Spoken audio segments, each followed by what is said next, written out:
Welcome to the Edge of NFT, the podcast that brings you the top 1% of Web3 today and what will stand the test of time. We explore the nuts and bolts of the business side and also the human element of how Web3 is changing the way we interact with the things we love. This podcast is for the dreamers, disruptors, and doers who are pumped about this ecosystem and driving where it goes next. Welcome to Edge of NFT Live, moderated tonight by myself, Josh Krieger, co-founder of Edge of Company, a quickly growing media ecosystem empowering the pioneers of Web3 tech and culture, and responsible for other groundbreaking endeavors like Outer Edge LA Innovation Festival and NFT LA Community Week. Today's show is sponsored by SoundExchange, taping live at 2-Bit Circus during Curiosity Circus as part of NFT LA Community Week, powered by MainCard. SoundExchange is revolutionizing the music industry with technology and fairness, powering creators with low rates and comprehensive services by streamlining music rights and royalties. It's an honor to introduce our panelists for tonight. First, we have Mark Rucker, Associate Director of Industry Relations at SoundExchange. He has over 15 years of experience in Nashville music scene, where he bridges the gap between traditional music management and innovative fintech solutions, including Web3 division at Chaos, as well as Big Loud, Crosshair Music, Parallel Entertainment, Crush Music Management, much more. You've been busy. He's also worked with artists such as Chris Lane and Mackenzie Porter. He's really focused on advocacy for artists' rights and managing industry relations based on his background in artist management, business management, and publishing. Thanks, Mark, for being here. We also have the one and only Lewis King, an international touring artist signed with Gala Music. Really exciting partner of ours as well. Nice to have you here, Lewis. He's known for his blend of blues and rockabilly music. He utilizes his music and art to navigate the complexities of life and emotion. I would agree with that. Life is pretty complex these days. And he's showcasing his versatility not only on stage, but also in educational setting, in film, at TEDx, further solidifying his influence and commitment to creating meaningful connections through music. Good to have you here as well. So, guys, I'd love to kick it off to talk about advocacy for creator rights. That's been a major focus of Web3 for the 3 years I've been in the space. And I think music is one of those areas that it just makes sense that there's opportunities for improvement. But it starts with sort of understanding what is the state of music production today in the age of Web3 and AI. And I want to sort of get into that in terms of this idea of artist rights and a fairly contentious topic. There's a lot of conversation about it on social media, a lot of headlines about it. We've had a lot of changes over the last decade with Napster and moving on from there. So I'm really curious, Mark, when we get to artist rights and royalties and whatnot, why is this topic still important today? Where are we in sort of this date and time in terms of artist rights? Yeah, well, how much time do we got? Because I gotta go through this.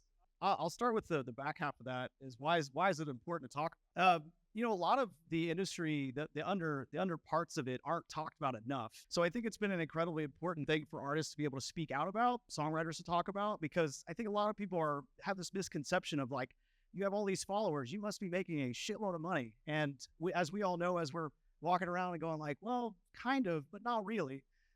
And so parts of the reason why that is because this industry has been kind of cobbled together over the last 100 years. We still have systems that go back to when they were paying for piano rolls, right? And this analog system. And now we're coming to this new age of Web3 and digital assets and all these new things where this technology can actually help support artists differently. And the way that we manage data has been updated so many different times throughout the years. But yeah, so I guess at that point, what I would say, and I wanted to share this with you again, partly the reason why I'm so passionate about this, and I think SoundExchange is as well, is because at the end of the day, we want you guys to be able to connect and be able to get your royalties that you're earning as quickly and as efficiently as possible. And unfortunately, what that looks like is you have to sign up at 7 or 8 different places. You have to make sure that it's right when you sign up. You have to follow up to make sure that that's right when you get the check. And then even at that point, you still don't know if you've gotten everything out of that. And so it's important to us that we showcase that to everybody. We share what we know, and we share, along with the industry of making this better, a more efficient place. Yeah, I can appreciate that, because artists, they want to just create, right? They want to just create their music and like gift the world with their creation, and a lot of them don't think about these finer details and may slip through the cracks in terms of registering here, registering there, which sort of leads to my question for you, Lewis. I mean, you lived in the world of Spotify and iTunes and all that, and now you signed with Gala. I'm curious about your journey in sort of, I guess, what does Gala offer you as an artist that you were looking for maybe before you signed with them? Well, one thing that I love that Gala offers is the first thing I always start with the community at Gala is just an amazing community. I got some friends in the audience. Where the Gala homies in there? Make some noise, you know. But like these are like amazing people who jumped onto something early, and my connection starts just as a human being. You know what I mean? And so we talk about artists in Web3, we talk about breaking down middlemen and just directly connecting with your fans and your friends and your supporters. So for me, like the first thing was just an amazing community group of people that, will help you share your own music. And that's a big thing. Quality people who believe in something special. So what's the contrast with what you're able to do with Gala relative to sort of how Spotify and iTunes shaped your career? Like, what was the pre-Gala era like for you as an artist? And I guess there's some positive and negatives that come with sort of the music industry and these platforms that do allow you to share your craft, but maybe don't necessarily give you the rewards that make sense based on your contribution to society. Yeah, I think that Gala and Web3 in general offers a chance for the artists to empower. And so Gala is empowering artists. Some of them are independent artists, some of them are major artists, but they are empowering them with this system that creates value for our artwork. Because if you look at Spotify and Web2, you're looking at a contract and agreement that all of us artists never really signed up for. We didn't sign up personally and say, hey, you can stream all my music and take it for 0.003 cents. Like, we wouldn't have agreed to that, but we take what we can. So what Web3 and specifically Gala Music has done for me is said, hey, what do you think your art, your song is worth? Okay. Yeah, okay. Well, we'll sell it for that. You want to start at 100, right? Okay, sell it 100 at 100. Boom. We sell that at 150, whatever. So, I mean, at the end of the day, it's about a consensual process versus a non-consensual process.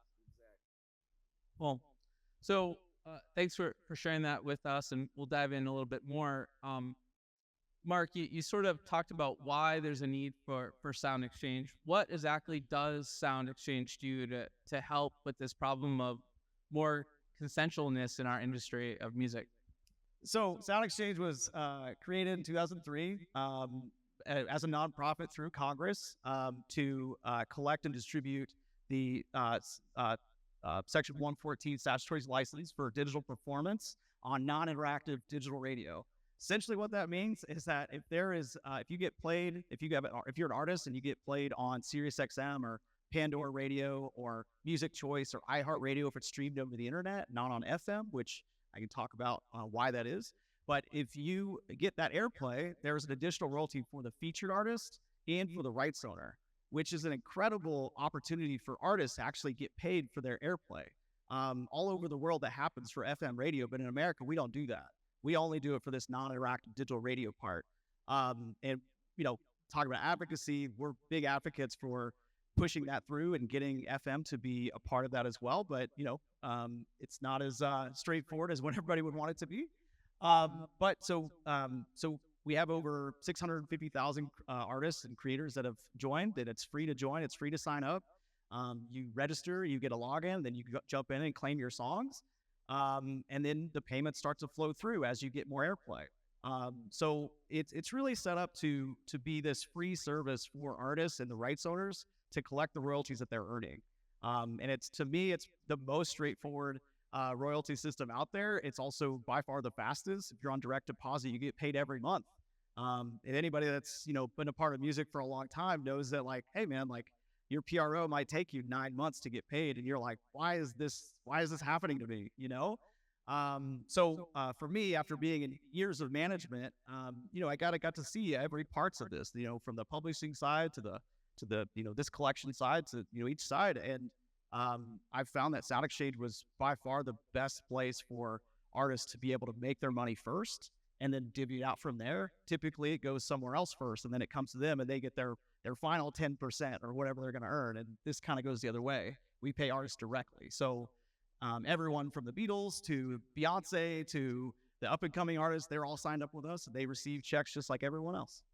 Yeah, I can definitely appreciate what you're saying, and I think about it from a perspective of podcasting too, because we are podcasting. For those that aren't aware, it's decentralized, right? So there's an RSS feed, and then it gets broadcast out to all these different platforms, and we don't know our audience. We don't have a direct relationship with our audience. We have to be creative about how to create that relationship through email newsletters and IRL events like this. And so there's a lot of value in sort of consolidating all that sort of noise, if you will, for artists.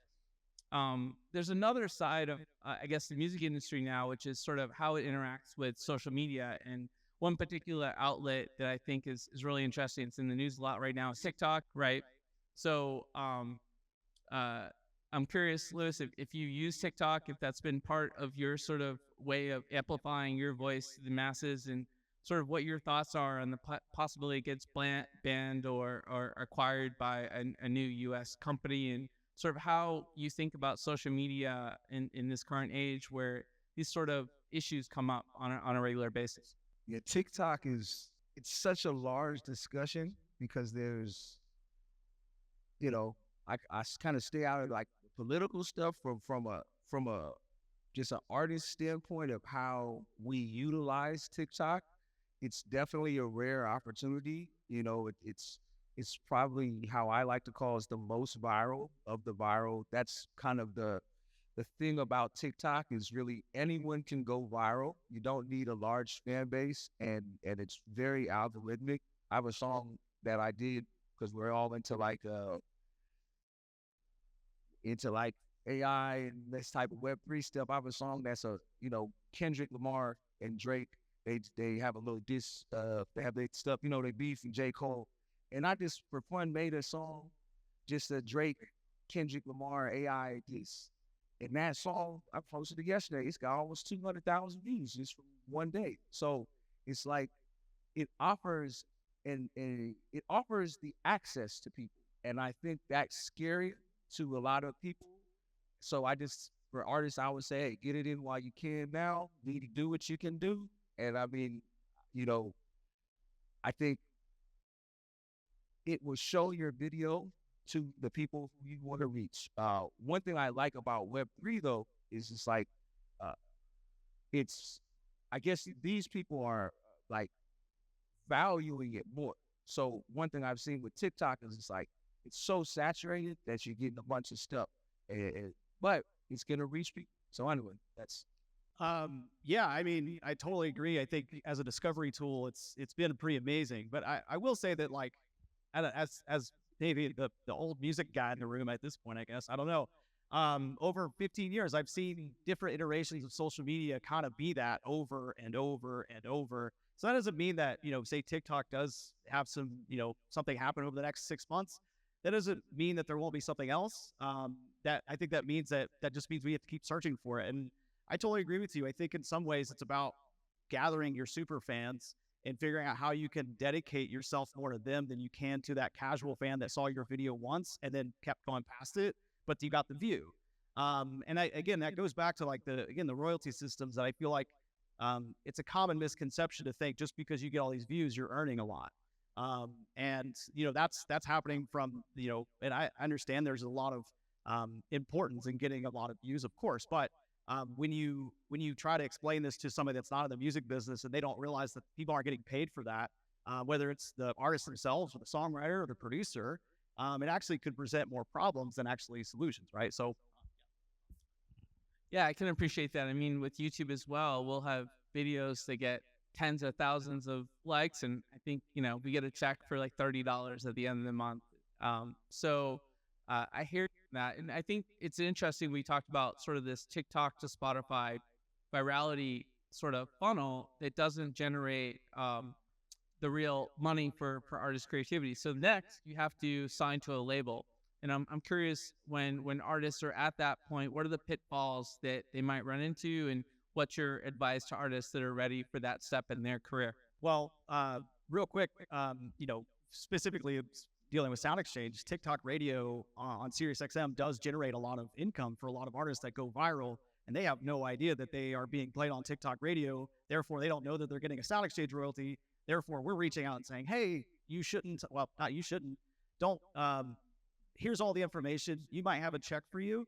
And you could be signing to a label or to a publisher because you need the money, when in reality, you've already earned it. You just haven't gotten it yet, right? So it's important that we talk about these things. But as far as label deals, and I want to kind of piggyback off of what he was saying about Gala, to me, it's a lot about the relationships that you have with the team, and also understanding that at the end of the day, it's a business partnership, and you want to make sure that business partner becomes a part of your business, and you are allowed to obviously communicate with them what your goals are. I think a lot of artists don't actually know enough about their goals until they get to a certain level, and they're like, oh, of course it'd be great if I was Taylor Swift or Adele, but at the end of the day, what's your actual goals? And if you need a label, then great. It's just like, to me, it's just like an investor. It's if you're on a startup or something like that. So I think in some ways it's about understanding that it's a business relationship, it's a business partnership. It's about having those relationships, and then if anybody leaves or something like that, you have to make sure that you're continuing that going.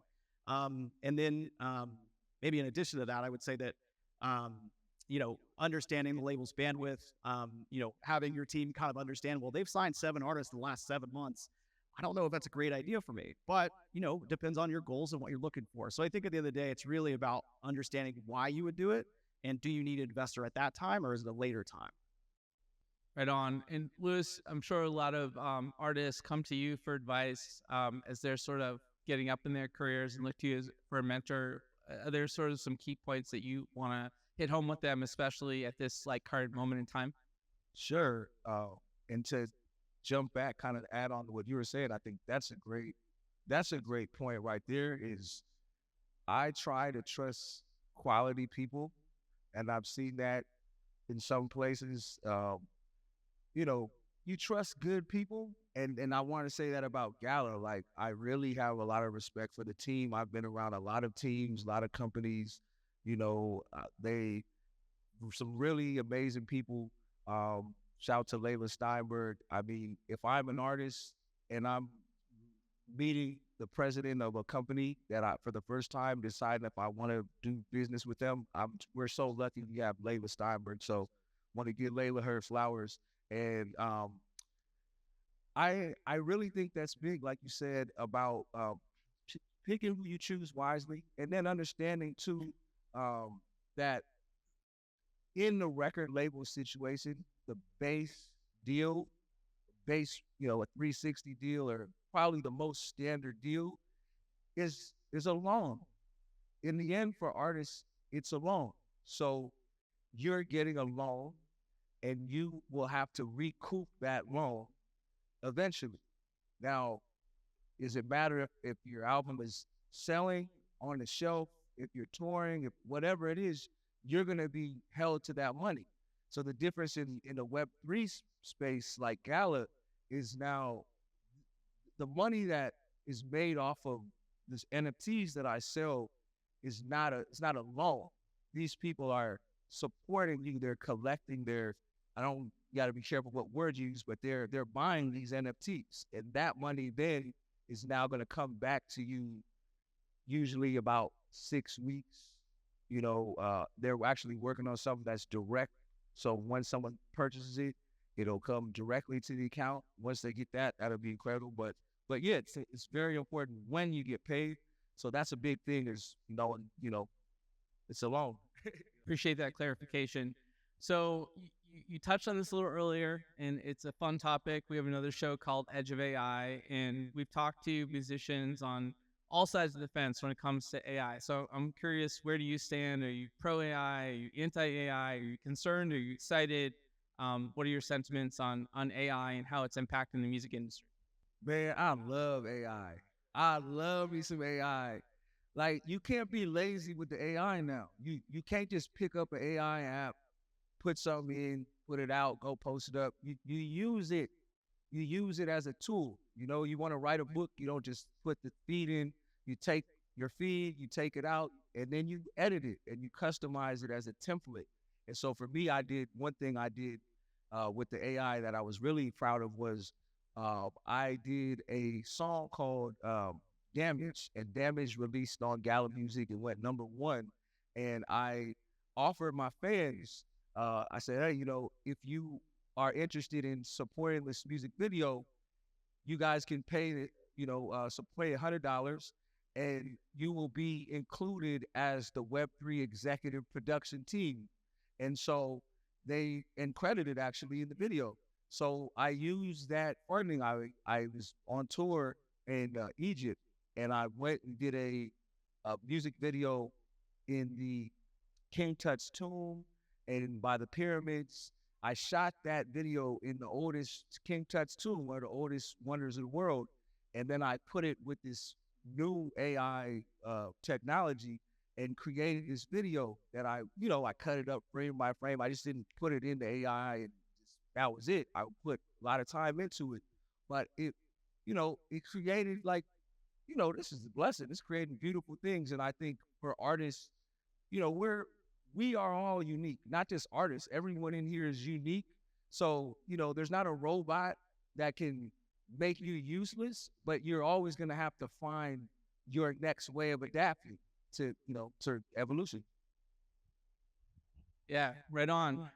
So yeah, I mean, I'm not exactly neutral on this topic. I think, we have to embrace the possibility it's here, right? And Mark, I'm sure you guys talk about AI a lot within SoundExchange and try to have conversations with artists about this. It can get pretty complex from a royalties perspective. Do you have any sort of thoughts on the topic at this point? Yeah, complex is a good way to say that. Yeah, so in regards to AI, I think I totally agree with you. I think as a tool, it's incredible. I mean, anybody that's used it for anything, obviously creation is great, but I mean, anything you use scheduling or ChatGPT, and you're putting ideas in there and getting stuff coming back. I mean, it's fascinating. Now, while that tool is there to be used, there's also opportunities for it to be abused, right? Just like anything that we have in this world. So this is where, again, these issues are important to talk about, because these are gonna be dictated in courts and legislation and these things. That's how we're all gonna be protected or not. And so at SoundExchange, we always say that when it comes to anything, it's about having consent, credit, and compensation. And so at the end of the day, we want it to be fairly judged, fairly put together. At this point, generative AI art is not actually copyrightable, so we can't really do much with it at this point. But we're continually watching the courts in the U.S. and in the EU. We're paying attention to all over the world, because this is not going to be just a U.S.-based issue. This is going to be everywhere. And I think from our standpoint, it's important for us to even say that name, image, likeness. We're going to have a lot of tools around vocals, and we represent the featured artist. Or we represent all creators, but at the end of the day, we do pay out the featured artists. And so if their vocals used on an AI generative track, we want to make sure that we are ahead of this and trying to understand, did they get that, consent? Did they get credit? Are they getting compensated for it? How's that going to work? So yes. I'm curious if anyone in the audience has heard the song Heart on My Sleeve. It's a mix of two artists, Drake and The Weeknd. Have you guys heard it? Yeah? All right. So Lewis has heard it. So it actually was considered at one point for a Grammy, but ultimately it was disqualified. It was AI generated. So I'm just curious, Lewis, just to wrap up this AI topic, how you feel about fans using your voice and your likeness. I think it comes down to what I talk about this with our group, Aim for the Heart. Shout out to Aim for the Heart. That's our nonprofit. And we talk about emotional literacy through music and arts. So breaking it down, everything is emotional literacy. So if there's, if you say something to, you're going to see Drake or Kendrick, you know what I mean? And you say something about them, or you do something that they don't like, that probably they wouldn't like, they're probably not going to be happy with that. To me, it just depends how you use my art. If you're legitimately trying to take a song, pretend that you're Louis King, and maybe go viral or something like that, like, it depends which way you're doing it. Like, I don't know. I just, for me personally, I just feel like I am not going to be mad at anybody doing something that doesn't personally like impact me. But if they then make a bunch of money off of it, and there's a win, and there's a way I can be compensated, personally, I'd like to be compensated. That's the way I would say about it. Cool. It's a fascinating, complex topic. We'll be talking about it for a long time. This has been really fun to get to know both you and your perspectives on the future of music. Any closing thoughts before we wrap? And then where can folks go to learn more about what you're up to? Closing thoughts is the industry, to me, continually, every few years, there's a new iteration of technology that comes through. And the people I've seen win the most are the people that embrace it first, truly. So I think it's great that you guys are in this room. So congrats to you. I think it's awesome to experiment with this stuff. A few years ago, called Chaos, which was really great to just kind of get my feet wet and understand, like, wow, like these direct to fan relationships, or these direct to, consumer relationships are really important. And then you can find me on Instagram. You can find me on Twitter. You can also find me at SoundExchange. You can find me, Louis King. You can find me on Facebook, on Instagram, on Twitter, all Louis King. My music is everywhere, but specifically Gala music. And my album, Famous in the Metaverse, is an exclusive Web3 album. It's exclusively on Web3. It's the first, I'd say it's one of the first of its type. On the album, we got Snoop Dogg, Wiz Khalifa, Benny the Butcher, Royce da 5'9", Ab Soul, and the list goes on. So, I would definitely encourage all of y'all to check it out, to jump into Web3, whether you're an artist or whether you're a fan, because you guys can make a lot of rewards as well as people who are in the game. So that's what all I can say. Louis King, Famous in Metaverse. Thank you. Right on. Well, heartfelt thanks to both of you for being on this panel. Shout out to Gala, and thanks SoundExchange for being one of our partners for this fun event. So let's give it up to these guys again. So a lot of people made this event happen. Just another reminder about Favor. Those guys are all over 2-Bit Circus, having fun, giving out drink tickets if you sign up for their application, which is really dope. Edge of NFT is already on it. They came from all over the world to be here tonight. So find the Favor guys and grab a drink of your choice. Thanks to Favor. And just also thanks again to Main Card, our other partners, for making this event come together. And we'll keep going with the show. The views and opinions expressed on Edge of NFT reflect solely those views and opinions of the show hosts and its guests. Please make sure to do your own research. Our show is not financial advice. You understand that you are using any and all information available on or through this podcast at your own risk. Whenever making financial decisions, we recommend doing your own research and talking to your accountant for financial advice. From time to time, we may feature sponsored content on the show for which we receive value, and we may share links for which we receive a commission if you make a purchase through one of those links. Refer to our website, www.edgeofnft.com, for our full disclaimer, terms and conditions, and privacy policy.